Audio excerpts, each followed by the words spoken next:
Hello and welcome to Mental Health Matters. I'm Dr. Audrey Tang. And I'm Judith Crozier. And we are joined by Felicia Jones. And this is the show where we talk about all things mental health and well-being. But we are talking with the experts. We do not have hot takes and quick fixes. We have real conversation, compassionate conversation. So if you want to live your life a little bit better without being perfect, this is the space for you. And Felicia, you are back with us to talk about recovery from a toxic work culture. Why is this actually not discussed enough? Because I've not heard anyone else talk about this, recovery from a toxic work culture. And why is it so important that we do discuss it as a topic? What for you are some of the key reasons why it can affect our mental health so badly? It can destroy people's lives. Yes. I mean, the thing is that you're invested in an organisation. You put so much of yourself into it. You believe that what you do, who you are, is actually contributing to a bigger purpose, and then all of a sudden it's taken away, or it changes, and you're not able to navigate that, and you can start believing it's you that's the problem, and then you take it home. There's all of these different consequences that go with it. It's identity, isn't it? I never really thought how much you connect to your job. I mean, so in your own experience, 'cause I know you've talked about being in a toxic work culture before, how has that had an effect on you? Because you're right, Felicia, it can be so much of an impact. Yeah, definitely. Well, for me, most of my identity has always been bound up in my job. So in a way, my job is my life. That's just how I've always been. So when it happened to me, it was like the end of the world. It was so awful. And so I left that last year, as you know, and I suppose it's been about 8 or 9 months now.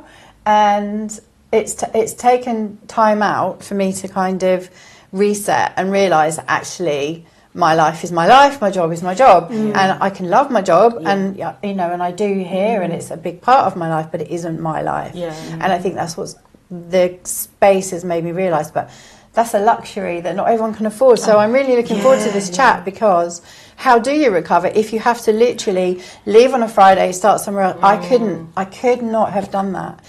But people do. Because they have to, because they've got to live. And we have questions from you guys very kindly writing into us that Felicia will answer. But just as we're sort of introducing the topic, what's quite interesting for me about the toxic work environment is how we react to things. So for me, when I've been in a few unpleasant environments, I sort of got to the angry stage. Now, I think underneath that is actually depression and but for me, anger at least gets you fired up. If it's really brought you down and you're now into depression, I think it's a lot harder to come out of that. But those are the two effects that can happen. And what I did was I wrote my book, Be a Great Manager, reversing all of the behaviours that I'd experienced. And so, you want a great manager, do these things, not the opposite, which I'd been exposed to. That's a really positive outcome for your situation. I was angry. I think that's so brilliant. And I went way past the anger, and that's the difference, I think. It was to then build up again. And I think that the anger, the energy that you get from the anger probably enabled you to do that. And it was my way of processing it as well. Because in writing it, I could be like, well, this is why you do it. And I could explain why the procedures had to be updated and why you have to have conversations if someone's doing something wrong, and why you have to do all of those things. And that helped me understand that it wasn't me and it wasn't personal. Because I think we can take these things really personally, even though other people are saying, oh no, this is a really awful place. I've had clients say to me, but they tell me it's a really awful place, but they haven't left, so it must be me.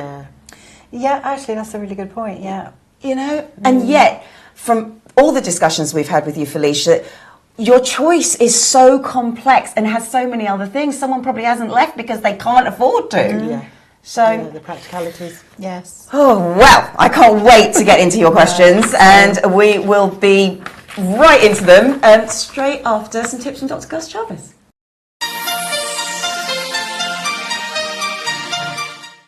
Are you carrying things that aren't even yours? Most of us walk around carrying emotional weight without realizing it. Stress from work, family expectations, other people's problems, old stories about who we should be. Here's a simple visualization I often use in sessions. Imagine you're wearing a backpack. Inside it, place everything you're carrying emotionally today. Responsibilities, worries, roles, expectations. Now ask yourself 2 questions. Is this mine to carry? Do I really need to carry this today? Some things stay. Life comes with responsibilities. We get it. But not everything belongs in your backpack. So let something go today. Even one item makes you lighter. So protect your emotional space as intentionally as you'd protect your physical body.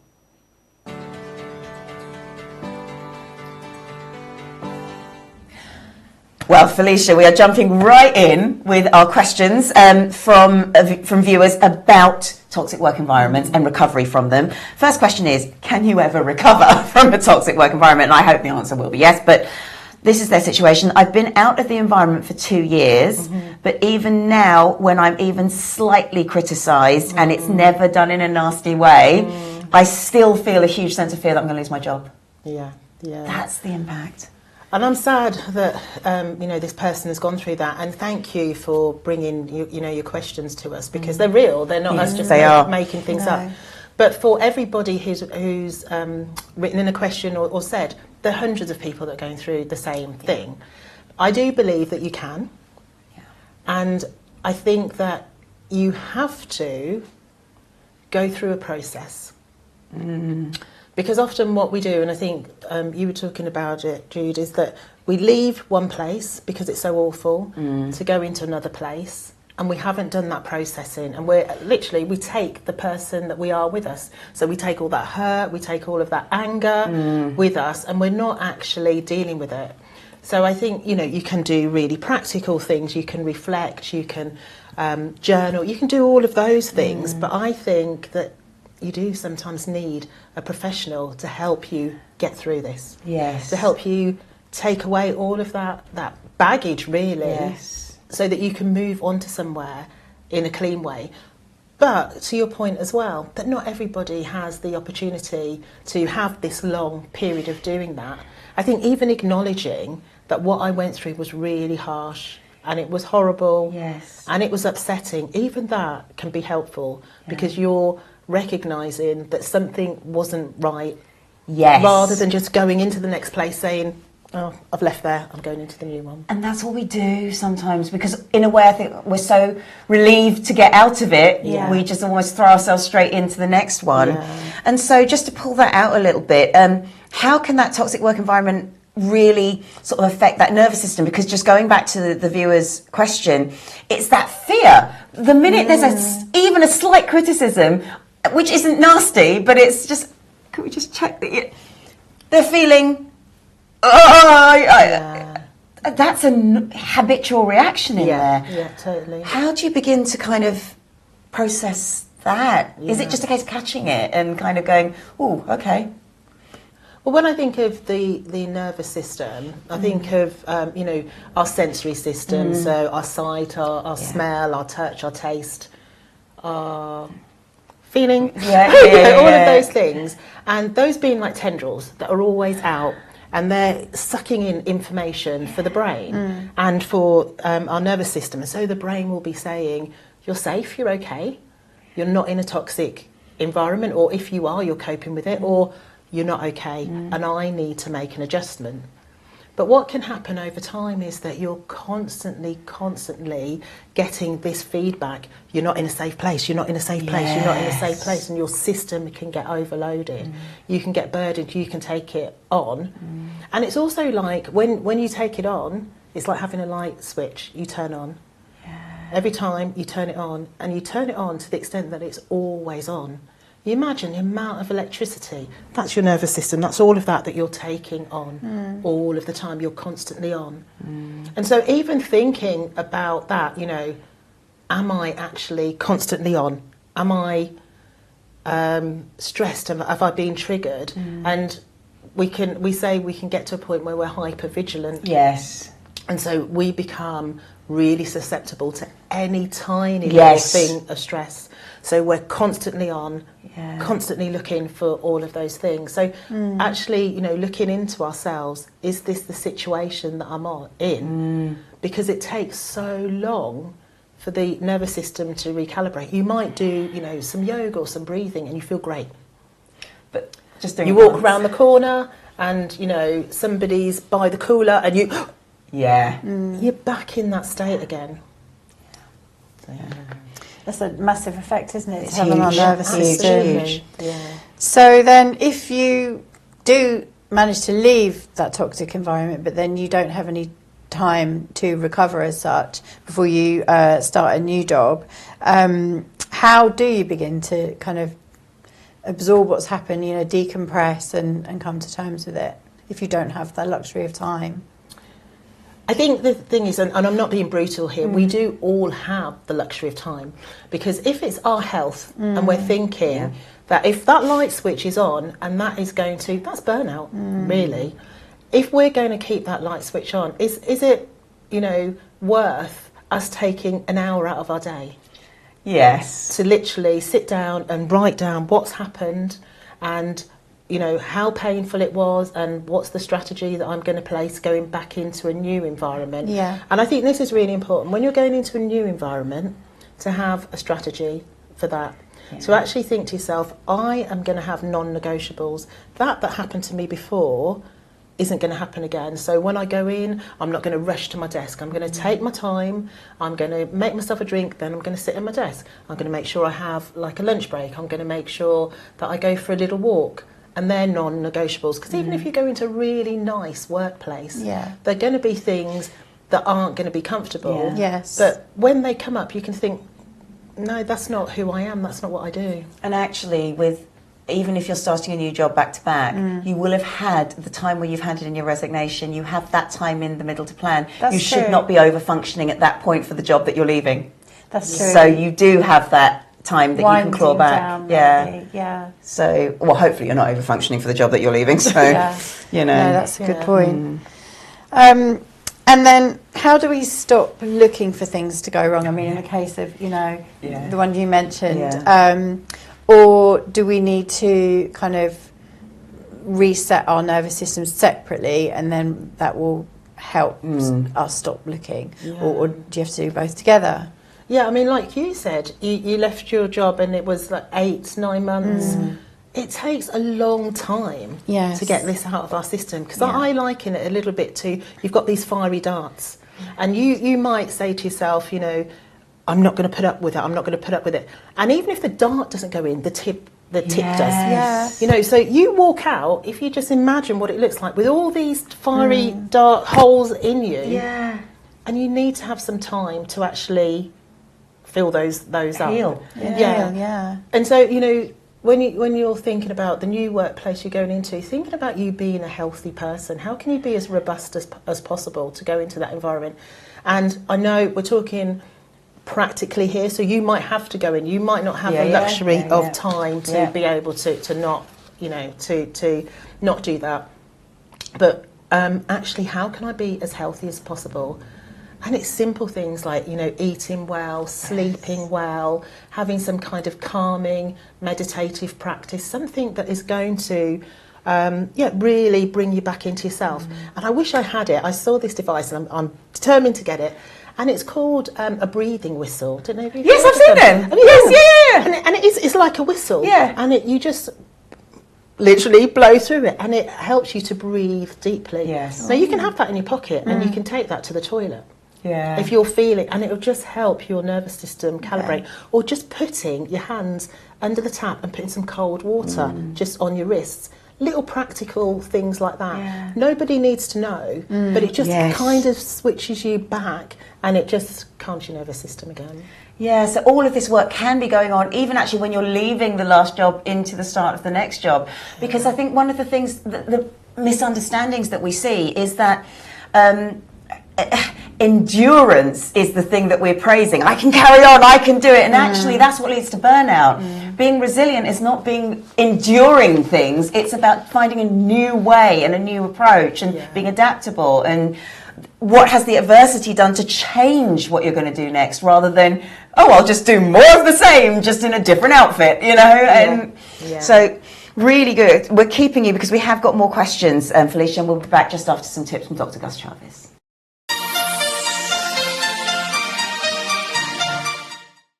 A mini nervous system reboot you can do anywhere.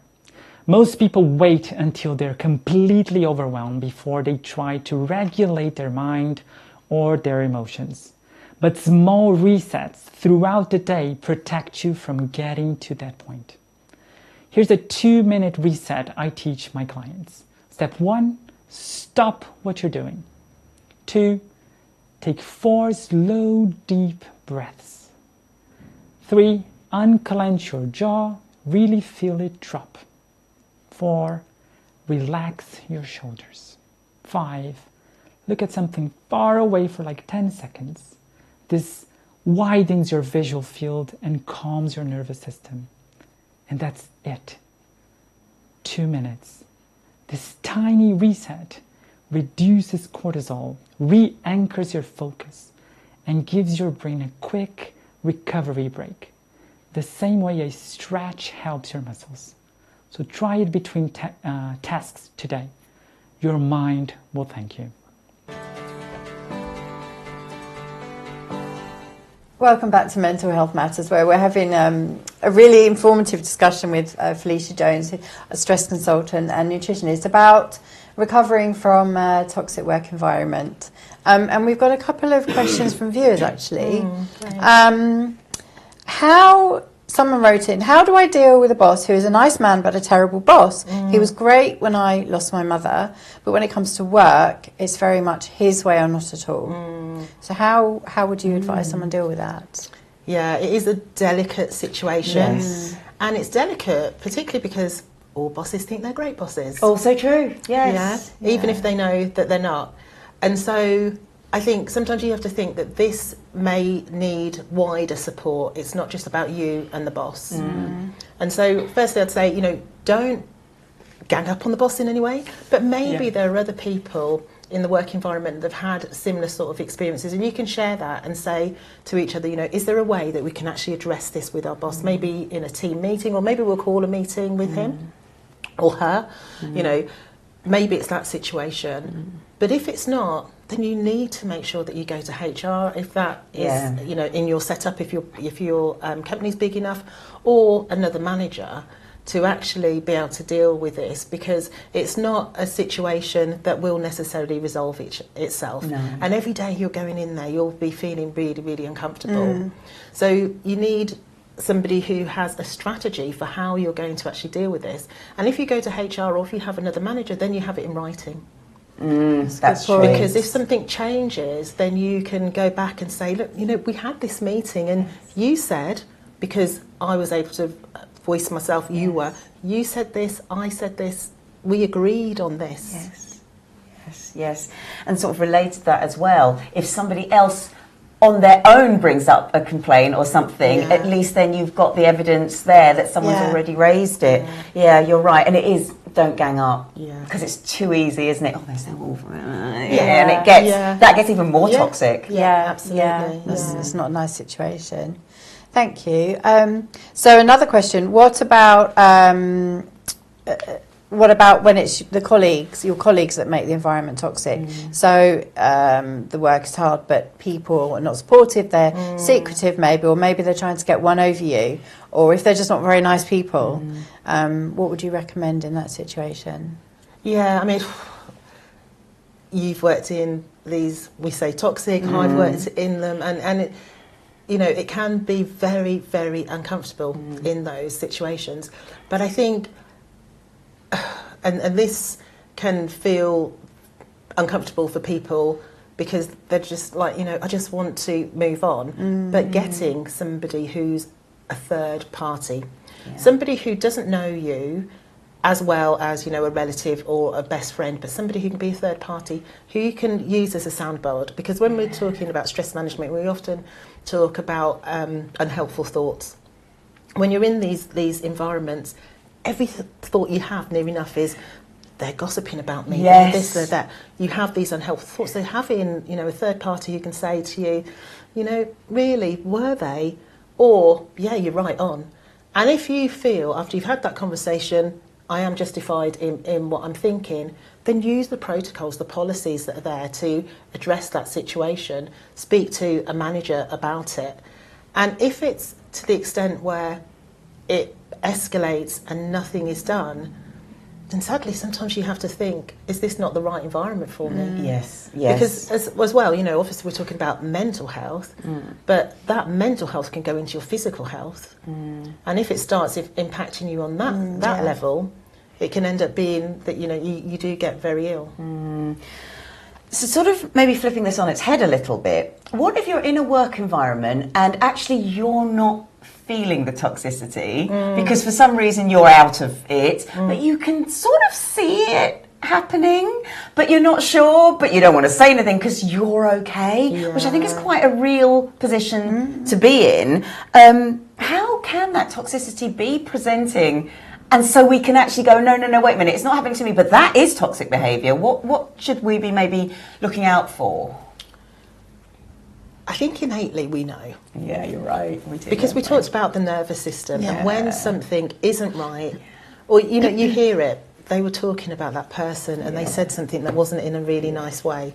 We know, but we laugh it off. Oh, that's just how they are, or that's just what they do, and we make excuses.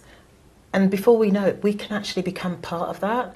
Because, as human beings, we are pack animals. It's our safety, belonging to the group, and we don't want to sit outside of that. So we can be complicit in this.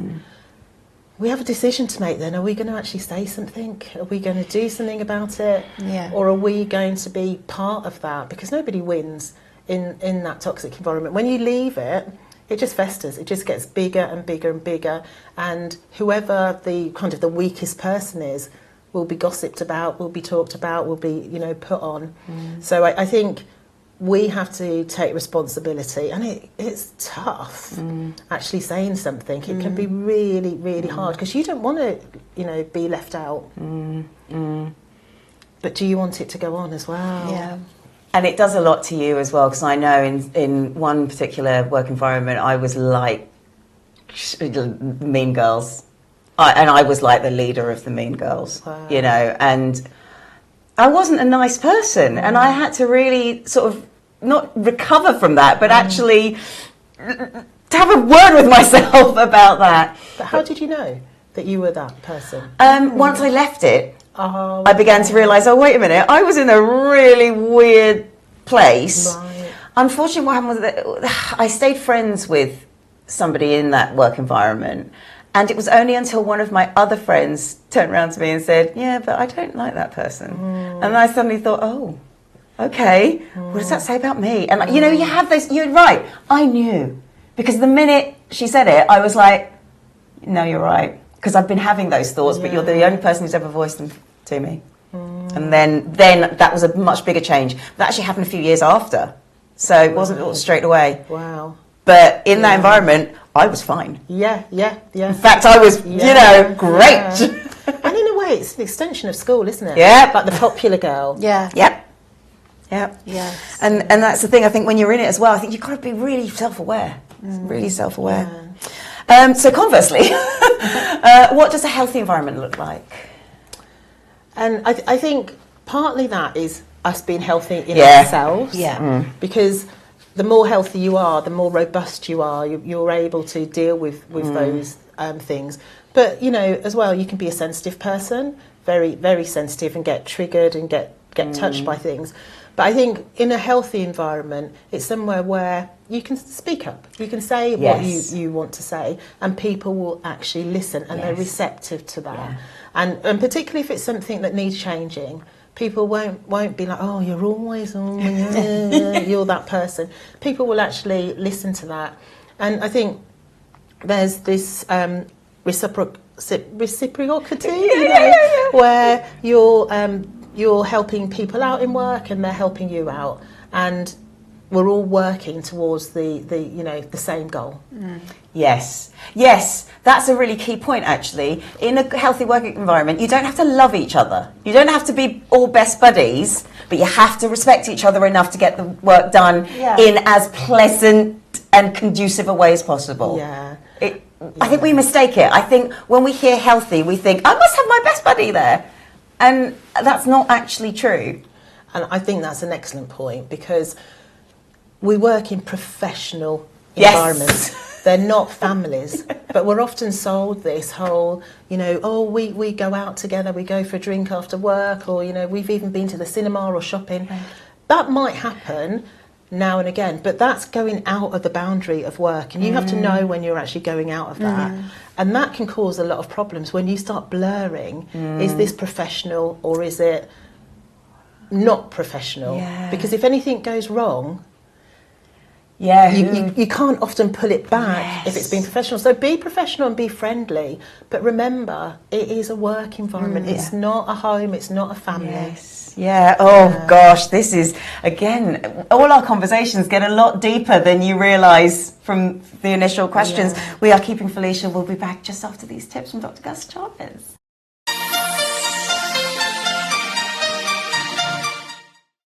Discomfort isn't danger. It's expansion. Many people believe that stepping out of their comfort zone should feel empowering or inspiring. But in reality, it often feels uncomfortable, awkward, even scary. And that's not a sign that something's wrong. It's a sign you're entering the growth zone. Your comfort zone isn't about safety. It's about what's familiar. And familiar isn't always healthy. When you try something new, changing habits, healing old patterns, improving well-being, your nervous system reacts. It prefers the known even when the known is unhelpful. So here's the mindset shift. Discomfort doesn't mean danger. Discomfort often means progress. Today, choose one tiny uncomfortable action. Send the email, set the boundary, take the walk, say the truth. If it feels uncomfortable but align with who you want to become, lean into it. That's where change happens.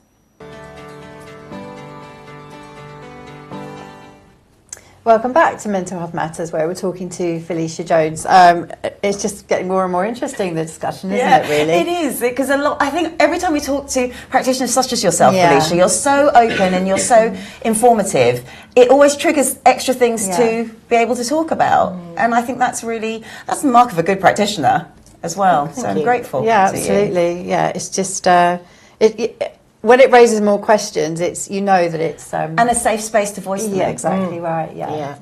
So here's a question related to what we were talking about before the break.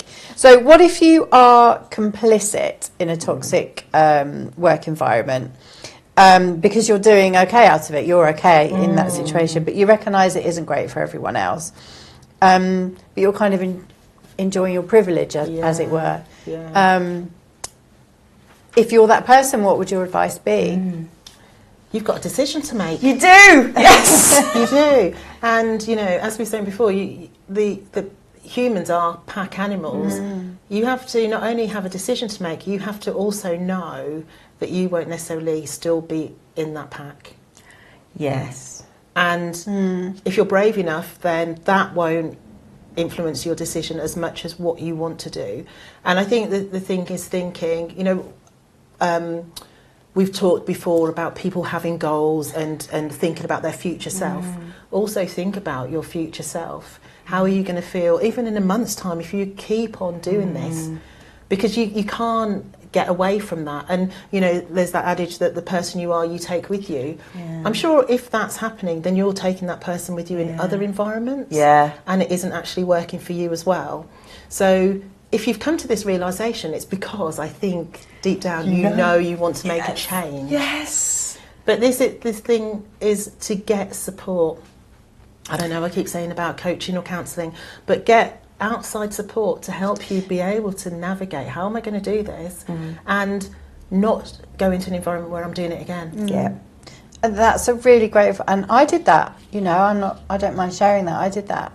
I got counselling because it's really helpful. You have to be brought out of yourself, don't you? Yeah. So, yeah, it's great advice. So when we talk about toxic work environments, mostly we're talking about organisations, but being self-employed can bring its own toxicity. Unhealthy patterns, etc., can come into it. So how do you support somebody not to repeat those unhealthy patterns? So, for example, always working for free, or, you know, if they don't delegate work, because ultimately they need to, someone who's self-employed needs to get on with the job and also grow their business as well. Yeah, absolutely. And I totally understand that. You know, I'm self-employed myself. And when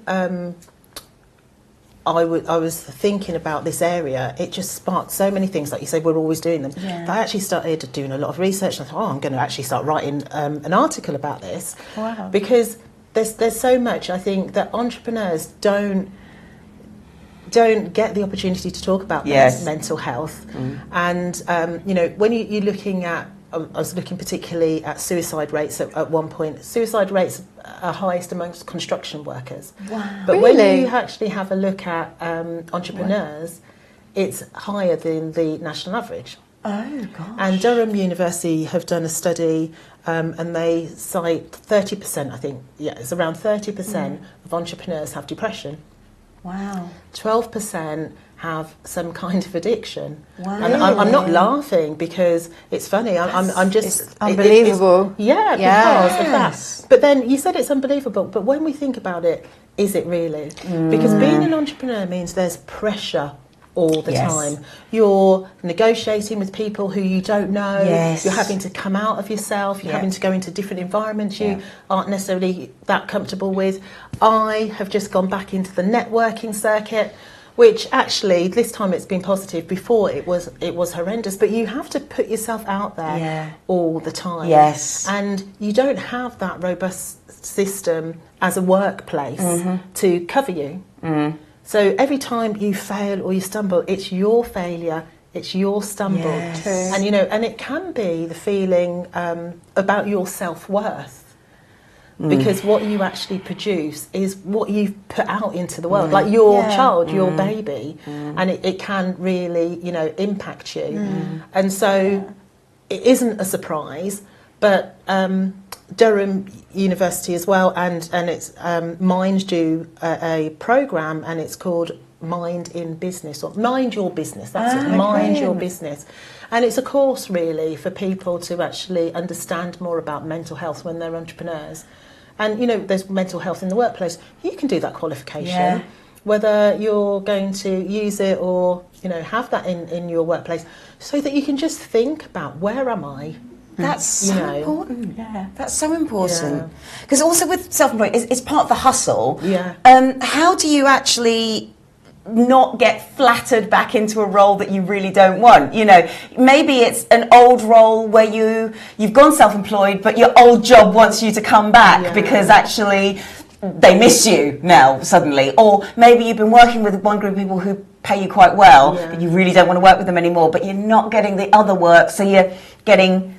It's out of fear. How do we stop working out of fear and stay strong with the path that we want to take? Yeah, and I totally get this as well, because working on your own can be isolating. You've got all that financial responsibility as well. So if somebody's offering you the finance that you need, of course it kind of makes sense, even if you feel uncomfortable doing it. But a practice that I have, and something I would suggest, is just making a note of why you left the place before, but also every week actually putting down your achievements. What have you done well? And it doesn't matter if it's financial or you haven't hit those goals. What have you done well? And keep looking at that on a monthly basis. Go back and have a look at all of those achievements that you're doing. and try and strengthen that as much as possible.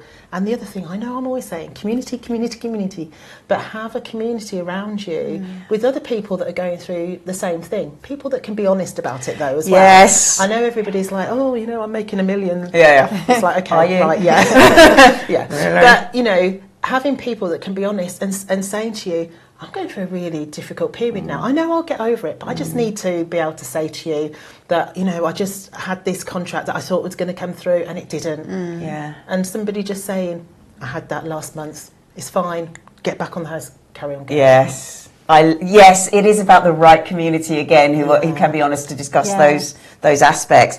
This is a sort of a similar question. When we want to leave work, things suddenly become easier, and then we start going, oh, maybe I should stay here. Again, is it that community? Is it getting those people to remind us why we were leaving in the first place? How do we not, again, get seduced back? Yeah, I think it's really thinking, well, why are you actually leaving? Is it that it's just a bit uncomfortable now, it's not right? Or is it that you've been saying this for months and months and months and nothing has changed and you really want to do that? Then, you know, there's the fear gap. Yeah. There's where you are, you know, the fear in between and where you want to be. And another thing that can be really helpful is to find people that are where you want to be.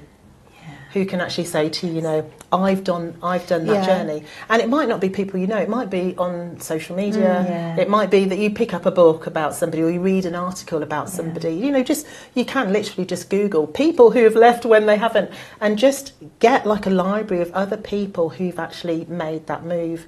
And again, if you need support with that, get some coaching. To have a strategy about how am I going to not only leave but deal with these uncomfortable feelings, and how am I going to have a little pot of money that I have put aside, how am I going to, you know, deal with people who say you're crazy to have done that. Yes. Having, you know, somebody who you can have as a sounding board, and then actually taking what you've had in a conversation with them, writing it down so that you can see it in black and white. It's a good idea. Practical as much as psychological there as well. Yeah.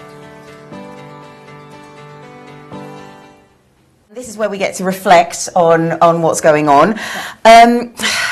Gosh, there's so much to take from this. And again, for me, it's that point about you saying, if you're benefiting from a toxic environment, you've got a decision to make. Because that will affect you no matter what in your future. And you may end up in a future which works for you, but may not be authentically good for you. And that's a key thing for me. I know that's a personal thing that I'm taking, but I'm glad we had that conversation. I think that's really important. What about you, Jude?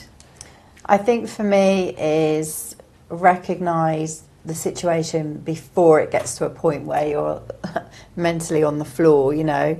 And you put it really well, when you're still angry and before you go into kind of like the depths of despair and, you know. So I think it's that. I mean, I'm hoping it never happens to me ever again, but if it did, then I'd want to leave because I'm here and can take control of leaving, and not because I'm on my knees and crawling out the door kind of thing. So that was a really good point, you know. You both made that, actually. The number of people actually who get signed off sick and then leave, who are genuinely so stressed and so burnt out. We're going to go to you, Felicia, now for your top tips on not letting one bad work experience affect you long term. Yeah, so not letting one bad experience derail you and carry on throughout your life is such, you know, an important thing, because we take the person with us wherever we go. So my top tip is always to get support, to have support around you so that you can be really strong and robust when you go into the next place. The next tip would be we've talked a lot about perspective, to get some perspective around where you're going into and how you want that to be. You know, really make sure that you have non-negotiables, that you're not going to put up with certain behaviour, you're going to look after yourself, you're going to advocate for yourself, anything that's really important for you. And then the third thing would be to really enjoy. You know, whenever you're in your new place of work and something goes well, record that in your memory or write it down so that you recognise that you're in somewhere now that you feel safe, that you're actually enjoying. Join us on podcast and TV. We've got a new show every single Thursday. We have wonderful guests joining us all the time. It's Mental Health Matters. Remember, well-being is not just a trend, it is a practice. And from all of us here, have a healthy week.